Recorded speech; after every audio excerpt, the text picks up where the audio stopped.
नमस्कार, आप देख रहे हैं कंज्यूमर अड्डा और आपके साथ मैं हूं विपिन भट्ट। और आज का विषय है मुझे नींद ना आए। जी हाँ, गाना एक समय में बहुत चला, एक जनरेशन उसे अच्छी तरह जानती है और शायद कुछ लोग ना भी जानते हो, लेकिन जो भी हो, चाहे आप ये गाना जानते हो चाहे ना जानते हो, लेकिन आज की सच्चाई यही है कि हर किसी के साथ यही हो रहा है कि मुझे नींद ना आए।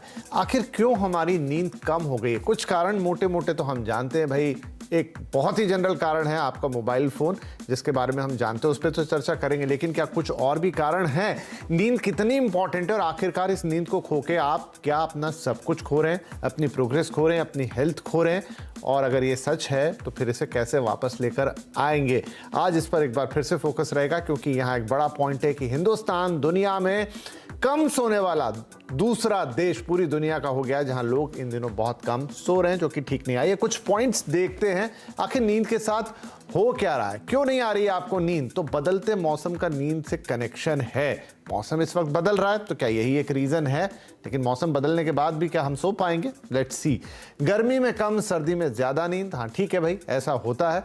गर्मी में आपको कम नींद आती है, सर्दी में ओढ़ पहन के सोते हैं, थोड़ा लगता है अच्छा सो ले। कैफीन जल्दी नींद नहीं आने देती, राइट? बिल्कुल, चाय कॉफी पिएंगे नींद भागेगी। इसके अलावा मोबाइल टीवी स्क्रीन की ब्लू लाइट, ये बिल्कुल बहुत बड़ा सत्य है, सारे डॉक्टर कहते हैं, आज भी हम बात करेंगे।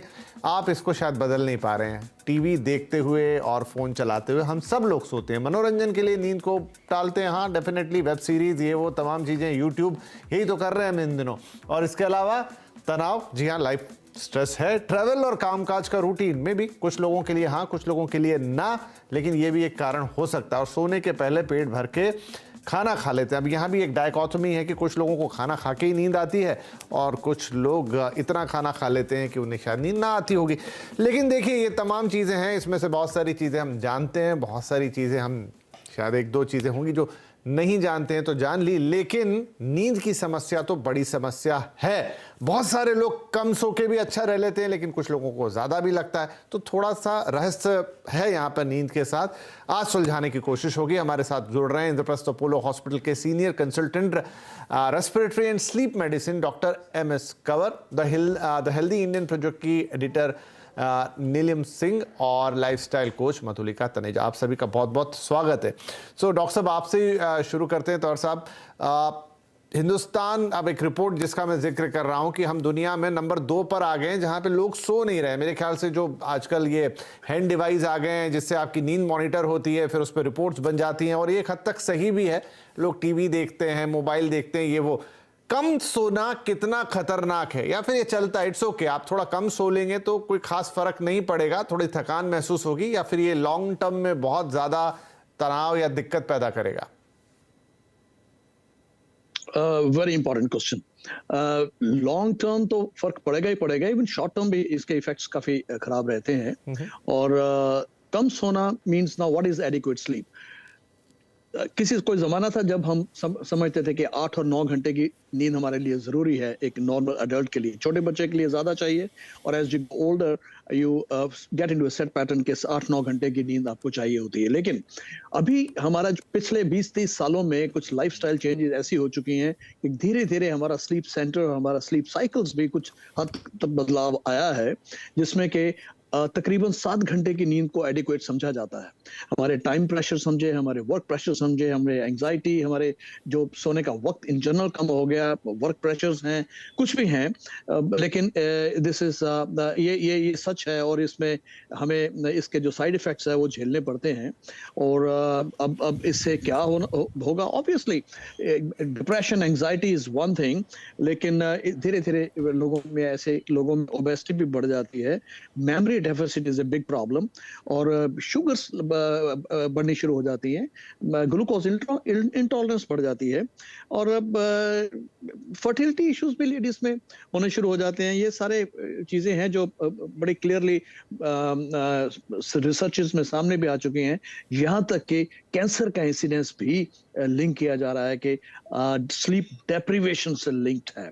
और जब हमें इन सब चीज़ों का मालूम है तो हमें वो चीज़ें, जैसे आप ब्लू लाइट की बात कर रहे थे अभी, तो वो चीज़ें हमें सोचना पड़ेगा कि कितने घंटे हम अपने शरीर को कंप्लीट साइकिल, जो स्लीप साइकिल हमारे होते हैं, उसको टाइम देते हैं। 7 hours I still feel is the minimum we should be giving to our body as an adult. तो लेकिन खैर आपके और भी सवाल आएंगे जी this is just a brief हाँ बिल्कुल आपने एक आधार तो बना दिया कि क्या हो सकता है आप कह रहे हैं कैंसर तक अब रिलेट किया जा रहा है कि नींद की कमी से और शायद ये पॉसिबल भी एक लॉजिकल थिंकिंग भी है कि भाई आपकी बॉडी नींद में रिपेयर होती है अगर वो लगातार रिपेयर नहीं होगी तो फिर तो बॉडी में बहुत कुछ होगा उसमें से एक बात कैंसर भी हो सकती है नीलम जी ये बताइए कि क्या देखिए साफ है पहले हम कम ज्यादा जो भी सोते थे लेकिन एक जो नई चीज आई ना हमारी जिंदगी में दैट इज मोबाइल फोन वही सबसे बड़ा रीजन है क्योंकि ये सब लोगों की एक नॉर्मल टेंडेंसी है कि भाई वो दिन भर हो सकता है व्यस्त रहें नहीं रहें at the end of the day उनको लगता है कि चलो अब मैं सोते वक्त कुछ चीजें देख लूं चाहे फेसबुक देख लूं चाहे इंस्टाग्राम देख लूं चाहे यूट्यूब देख लूं आदमी अपने आप को थोड़ा रिलैक्स करने के लिए एंटरटेन करना चाहता है पहले किताब होती थी बहुत सारे लोग किताब पढ़ के सोते थे लेकिन उसकी जगह आ गया फोन और क्या वहीं पे सारी प्रॉब्लम हो रही है नहीं फ़ोन सिर्फ एक अकेला प्रॉब्लम नहीं हो सकती फ़ोन की हालांकि एक मेजर प्रॉब्लम ज़रूर है फ़ोन क्योंकि जब आप अपने रात को सोने से पहले जब आपको लगता है कि मुझे पीसफुली सोना है और उसके लिए आप अपना मोबाइल खोलते हैं और उसमें आपके ऑफिस की कोई ईमेल है जो आपको टेंशन दे सकती है या सोशल मीडिया पे कुछ ऐसे आपने वीडियोस देख लिए जिससे आपको रात भर तनाव रहेगा या आप अच्छे तरीके से सो नहीं पा रहे हैं तो वो एक प्रॉब्लम हो सकती है नहीं मैम पर उसके अलावा आपका दूसरा साइड ले रहा हूं जो है होता ये है सॉरी मैं आपको बीच में टोक रहा हूं कि तनाव ले ले या ऑफिस की ईमेल तो एक बात है लोग तो अपने आप को एंटरटेन करते हैं तो वो देखते चले जाते हैं और उनको अंदाजा नहीं होता कि उन्होंने 1-1.5 घंटे हाँ उनको ये पता नहीं होता है कि एंटरटेन करने के चक्कर में वो लोग अपनी रात की नींद को खराब कर रहे हैं जी यू कैन कैरी ये सब देख करके उनको कुछ एक तो स्क्रीनिंग टाइम जितना बढ़ता जा रहा है हमारा उतना ही हमारी आंखों के लिए परेशानी है हम लोगों के जो दिमाग रात में जब आप सोते हैं तो आपका दिमाग एक तरीके से आपको प्रिपेयर कर रहा होता है अगले दिन के लिए आपके शारीरिक स्वास्थ्य के लिए आपको शारीरिक और मानसिक अगले दिन आप स्वस्थ रहें इसके लिए आपको प्रिपेयर कर रहा होता है आपको आप ये नींद जो प्रॉपर पूरी अच्छी स्लीप जो एडिक्वेट स्लीप होती है वो आपको अगले दिन के लिए प्रिपेयर करती है अगले दिन की परफॉर्मेंस के लिए प्रिपेयर करती है और उसमें रात में अगर आप स्क्रीन टाइम अपना बढ़ा देंगे और देखते रहेंगे टीवी पर ये सब रात में 2-2 बज जाएंगे तो फिर आपकी नींद तो पूरी हो ही नहीं पाएगी ना फिर आप अगले दिन के लिए अपने कामों के लिए तैयार हो ही नहीं सकते हैं तो जहां लोगों को लगता है कि वो एंटरटेनमेंट के लिए देख रहे हैं वो एंटरटेनमेंट के लिए तो नहीं देख रहे हैं बिल्कुल भी राइट और यही एक बड़ा इशू बनता जा रहा है कि अब क्या करें कि आपके पास उस समय वक्त होता है शायद ये एक विडंबना कह लीजिए इसको और इसका अंदाज़ा हमें नहीं लगता तो मधुलिका जी ये बताइए कि क्या लोग इसको बहुत ही हल्के में लेते हैं क्योंकि नींद कम आएगी तो डेफिनेटली आप थके हुए रहेंगे आपकी परफॉर्मेंस वैसी नहीं रह जाएगी आपको बड़ी मुश्किल से ड्रैग करके आप पूरा दिन निकालेंगे और आपको भी ये बात समझ में आएगी तो हो सकता है 1-2 दिन तो ये चल जाए लेकिन तीसरे दिन ऑटोमेटिकली आपको सो जाना चाहिए तब थक कर लेकिन ऐसा होता नहीं और लोग लगातार शायद उनकी हैबिट में आ जाता है या बॉडी उसको एडजस्ट कर लेती है कि वो कम सोने लगते हैं ऐसा क्यों देखिए ऐसा होता है कि कुछ हैबिट्स हैं जो जैसे ना सोने की एक हैबिट है अगर आप 1 या 2 दिन नहीं सो रहे हैं आपकी बॉडी इसको हैंडल कर सकती है हमारी बॉडी में इतना इंटेलिजेंस है कि वो 2 या 3 दिन की थकान को हमें ओवरकम करने की हेल्प करती है मगर अगर हमारी हैबिट्स क्रॉनिक होती हैं अगर हम सोते नहीं हैं we are not giving enough time to our bodies to repair itself तो हमारा जो सेल रिपेयर होने का जो टाइम होता है हमारी बॉडी को नहीं मिलता तो ऑटोमेटिकली हमारी बॉडी के सेल्स की ग्रोथ होनी लिमिट हो जाती है हमारी रिपेयरिंग कम हो जाती है मेंटेनेंस कम हो जाती है हमारी इम्यूनिटी कम हो जाती है तो बॉडी हमें इतनी पावर तो ज़रूर दे देती है अगले दिन तक कि हम अपने डेली रूटीन्स में काम कर पाएँ बट जो टाइम स्लीप में रिपेयरिंग का है जो टाइम हीलिंग का है बॉडी का वो बॉडी को नहीं मिलता और उसकी वजह से धीरे धीरे लाइफस्टाइल डिजीज जिसको हमारे क्योंकि हमारी लाइफ का स्टाइल बन गया है we consider it as a fashion of our life but in that scenario our body is actually compensating it because we are not sleeping तो हमारी जो स्लीप डिप्राइवेशन है उसमें हमारी बॉडी को हीलिंग टाइम नहीं मिल रहा है क्वालिटी स्लीप नहीं मिल रही है एक होती है स्लीप कि आप सो गए एक होती है स्लीप जहाँ पे आपको क्वालिटी स्लीप मिल रही है it's a fuel that you are giving your body it's a environment that you are giving your body to repair itself. If you are not going into deep sleep and the quantity is not enough, the quality and quantity both are enough, both are required. So अगर वो दोनों नहीं मिल रही हैं तो आपकी body को enough environment नहीं मिल रहा है कि वो अपने आप को properly heal करे, repair करे, maintain करे, so that you have a long life. Right. मैं डॉक्टर साहब के पास जाता हूँ। डॉक्टर साहब, एक दो इश्यूज हैं यहाँ पे। चलिए, एक तो आप कम सो रहे हैं, ऊपर से फिर जितना सो रहे हैं, क्या वो सोना सही सोना है? उसको हम कैसे डिफाइन करेंगे कि आपके सोने में ये चीज होनी चाहिए? वहां पे भी बहुत सारे लोगों के इश्यूज हैं। ओके, मैं एक एग्जांपल देता हूँ एक स्लीप एपनिया के पेशेंट की, जिसमें कि पेशेंट खुद शायद कहे कि मैं तो बड़ा अच्छा सोया हूँ, दिन में उसको नींद आती है, दिन में सिम्टम्स रहते हैं, वो दूसरी बात है। लेकिन अगर पेशेंट से पूछो, वो शायद ये कहेगा कि मैं बड़ा अच्छा सोया हूँ। जब हम उनकी स्लीप स्टडी करते हैं, पॉलीसोम्नोग्राम टेस्ट करते हैं, लेवल 1 स्टडी करते हैं, तो उसमें हम देखते हैं कि स्टेज 1 में तो बहुत टाइम निकल रहा है, स्टेज 2 में बहुत टाइम निकल रहा है, लेकिन जो ज्यादा हमारी रिस्टोरेटिव स्लीप होती है, that is stage 3, we call it N3 sleep. और REM sleep, rapid eye movement sleep, जिसको ड्रीमिंग फेज भी आप कह लेते हैं, खैर ड्रीम्स N3 में भी आते हैं। लेकिन जो एक्चुअल में सबसे ज्यादा रिस्टोरेटिव स्लीप होती है, वो N3 होती है। अगर कोई इंसान 8 घंटे सोया लेकिन उसकी N3 स्लीप 15 मिनट या आधा घंटा हुई, तो दिन में उसको सिम्टम रहेंगे, थकान रहेगी, थोड़ी नींद आएगी, वीकनेस, टायर्डनेस, फटीग, कई कुछ चीजें होंगी। लेकिन अगर N3 स्लीप उसकी फर्स्ट कीजिए 1.5 घंटा है या 1-1.25 घंटा भी हो गई आउट ऑफ 5-6 आवर्स, तो फिर भी he'll be fresher, वो उसकी ज्यादा एनर्जी लेवल्स होंगे। डॉक्टर साहब, ये कैसे डिसाइड होता है? ये नेचुरल है कि किसकी जो जी हाँ, ये नेचुरल है या ये आपकी कार्यकलाप पे डिपेंड करेगा कि आपकी जो डिवीजन ऑफ स्लीप से वो कैसे हो? नो, ये it's a very good question. Sleep centre हमारा एक उसका एक नियम बना हुआ है कि आप जब स्लीप में एंटर करते हो, you enter through stage 1 sleep.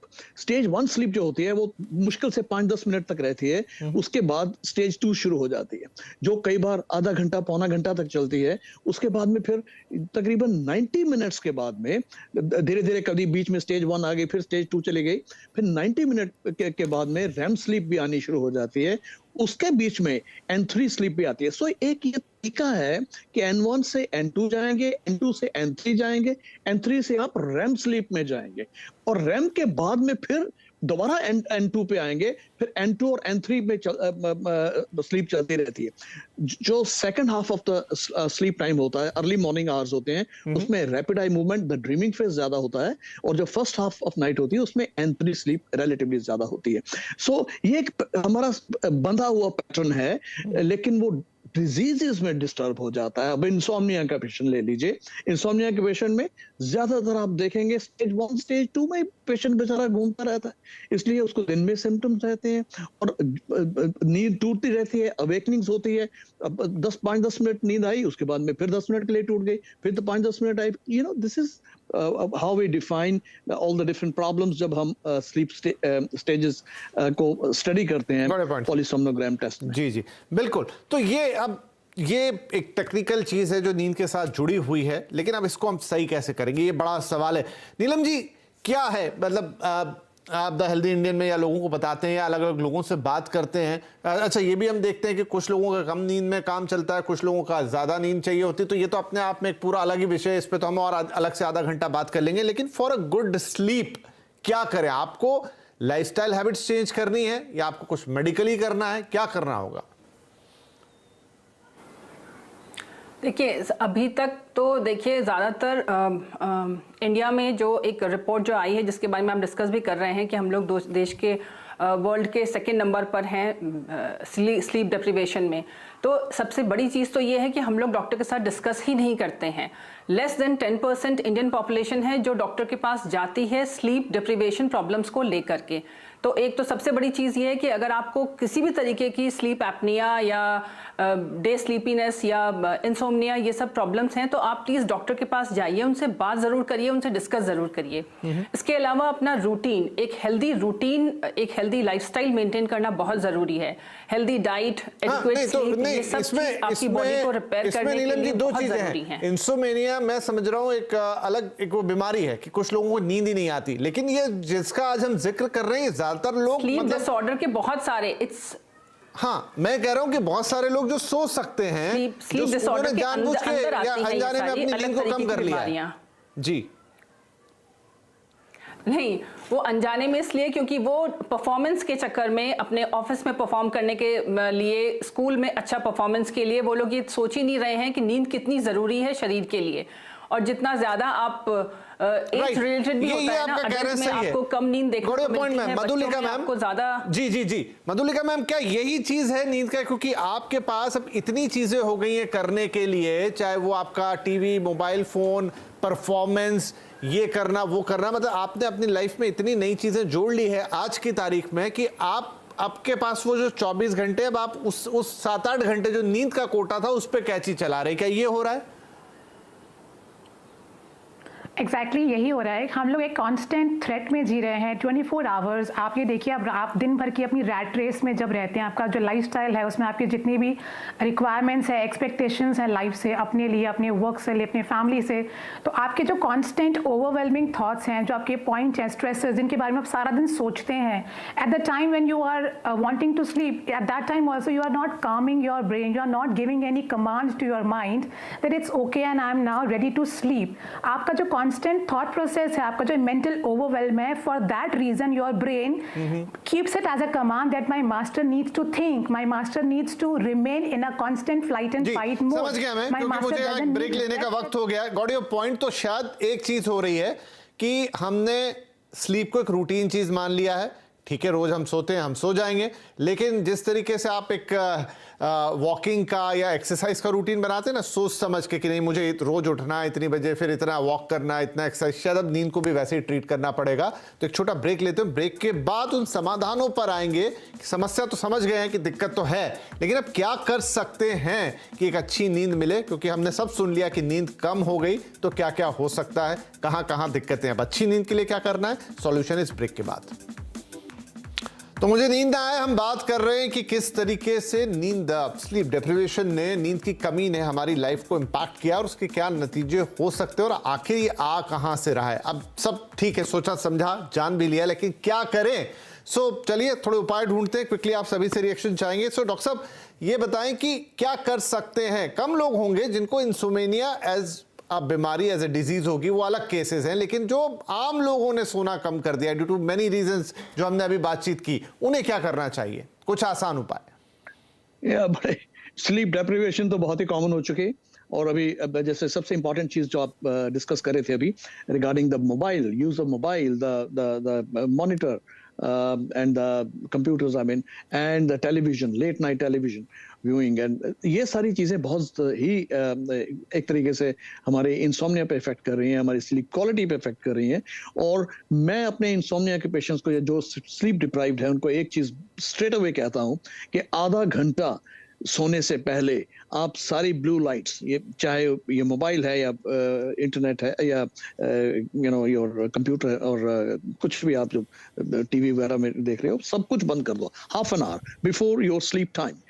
और ऐसे ये भी देखा गया है कि if you are giving yourself adequate time, तो जो कॉमन रीजन होता है लोगों का ना ठीक से सोने का, वो ये होता है कि वो दिन का ताना बाना, जो सारा कुछ दिन की या अगले दिन की या पिछले दिन की या उस दिन की जो चीजें सोचना चाहते हैं, वो सोचते हैं कि जब मैं अकेला बेड में हूँ तो मेरा ध्यान अनइंटरप्टेड थॉट में है, तो मैं बड़े ध्यान से सोच सकता हूँ उसके बारे में, एक अनइंटरप्टेड उसको बिना डिस्टरबेंस के जो दाएं बाएं लोग होते हैं, आपको वक्त मिलता है। लेकिन that is the worst thing you do. वो चीजें आप दिन में करें, चाहे आधा घंटा लगाएं, उसमें टाइम लगाएं, रखें, उसके लिए आधा घंटा रखें, डायरी में नोट करें, उसमें सोल्यूशन। अच्छा डॉक्टर साहब, एक चीज मैं आपसे और कह रहा हूं, इन दिनों मार्केट में बहुत सारे, कुछ मैं देख रहा हूं, शायद ये नींद वाली बात अब सबको पता है, कुछ प्रोडक्ट आने लग गए हैं, वो टिपिकली दवाइयां नहीं है, लेकिन हर्बल और इनके उनके नाम पे बिक रहे हैं। क्या वो चीजें लेनी चाहिए? No, no. ओके, इसके लिए स्ट्रेट नो है, राइट। तो हम और क्या कर सकते हैं मधुलिका जी? क्या कुछ छोटे आसान टिप्स जिससे चलिए कोशिश की जा सकती है, ठीक है हमने कुछ चीजों को हटा दिया, अवॉइड कर दिया, लेकिन कुछ ऐसी चीजें जिससे नींद आ सकती हो? Absolutely. To induce sleep, what we have to do is that first thing is not sleeping and making इसको एक lifestyle pattern की तरह जब हम observe कर रहे हैं, जो लोग नहीं सो पा रहे हैं, first thing is that your mind is running on an autopilot mode. आप जैसे ही एक habit नहीं, पर करें क्या मैम? नहीं, मैं ये कह रहा हूँ, हाँ, मैं कह रहा हूँ करना क्या है? क्या so you have to, first thing is, first thing is the command that you have to give it to yourself that, you know, I need to sleep, and fix the time that this is the time that I'm going to sleep. And you have to keep that time every day as a fixed time that you are going to sleep. Second thing is you have to calm down your nervous system. You have to calm down your mind and your body. And how can you do that is indulging your five senses into something that gives you a calming effect. Like, you know, you can put some nice soothing music, some guided nice tracks which detaches you from your lifestyle daily routine and the racing thoughts in your mind, and plug in into something that is relaxing and soothing for your five senses. You can you know, put some nice aroma which can again calm down your nervous system. See, our senses play a big role in calming down our system. You can take a massage, you can go for a hot shower. All this when we do as per our requirements, it instantly gives a command to your brain that my master is safe and ready to go. हाँ, sorry Madhulika जी, आपके tips अच्छे हैं, लेकिन पता नहीं क्यों मुझे लगता है कि इतना बहुत सारे लोग नहीं कर पाएंगे, बिल्कुल नहीं कर पाएंगे, आई एम सॉरी टू से। नीलम जी, क्या ये अवेयरनेस बार बार अपने अंदर लाने की जरूरत है कि ठीक है ये मैं करूं चाहे ना करूं, लेकिन अगर मैं नहीं सोऊंगा तो प्रॉब्लम बहुत बड़ी होने वाली है और एक दिन इसके गंभीर नतीजे मुझे मिलेंगे? क्या ये अवेयरनेस उस चेंज को लेकर आएगी, फिर आप शायद डर के मारे खुद ही सोएं? बिल्कुल, ये अवेयरनेस लानी बहुत ज़रूरी है, क्योंकि आपको ये जानना ज़रूरी है कि अच्छी स्लीप के फ़ायदे कितने ज़्यादा होते हैं और अच्छी स्लीप ना आने के नुकसान कितने हैं। अगर आप अच्छी तरीके से स्लीप नहीं लेंगे तो आपको डिप्रेशन, मूड डिसऑर्डर, एंग्जाइटी, कितनी फिजिकल और साइकोलॉजिकल प्रॉब्लम्स आती चली जाएंगी। अच्छी स्लीप लेंगे तो आपके लिए आपकी कॉग्निशन परफॉर्मेंस, आपका मेमोरी इम्प्रूव होती है। आप कितने अच्छे तरीके से अगर बढ़िया खाएंगे पिएंगे, अच्छी हेल्दी लाइफस्टाइल मेंटेन करेंगे और एक अच्छी बेहतर नींद लेंगे तो आपकी लॉन्गेविटी, आपकी लाइफ लंबी होती है और आप एक बहुत अच्छा और स्वस्थ जीवन जीते हैं। इसलिए ये जानना बहुत जरूरी है कि अच्छी नींद आने के फायदे कितने ज्यादा हैं। बिल्कुल, क्योंकि मेरा समय समाप्त हो रहा है। देखिए क्या किया जा सकता है, डॉक्टर साहब ने भी बताया, अभी मधुलिका मैम भी बता रही थी कि आप क्या उपाय कर सकते हैं, लेकिन मुझे लगता है कि वो सब तो आप करिए ही करिए अगर कर पाते हैं, लेकिन जो अंतिम चीज है वो एक बहुत पहले डीडी पे ऐड आता था, मर्जी है आपकी, क्योंकि सिर्फ आपको हेलमेट लगाने की बात थी, उसी तरीके से नींद की। आप ही का शरीर है, आप ही की जिंदगी है, आपको समझना होगा कि आप दूसरी चीजों पे अगर नींद को कंप्रोमाइज करेंगे तो धीरे धीरे, डॉक्टर साहब ने तो ये भी बताया कि आजकल को तो कैंसर भी कनेक्ट हो रहा है, बाकी बीमारियों को तो छोड़ दीजिए, तो वो धीरे धीरे आपको सिर्फ खत्म करेगा। तो इसे अपने रूटीन में डालिए, थोड़ा कॉन्शियस रहिए कि आपको कम से कम 6 से 8 घंटे, आपको पता लग जाएगा आपकी नींद कितनी है, सोना है, और उसको कम से कम हफ्ते के 5 दिन या 6 दिन रूटीन को जरूर पकड़िए। एक आध दिन जग गए अलग बात है, नहीं तो फिर आगे आपको डॉक्टर साहब के पास ही जाना पड़ेगा। बहुत शुक्रिया आप तीनों ही मेहमानों का आज इस कार्यक्रम में शामिल होने के लिए। नमस्कार।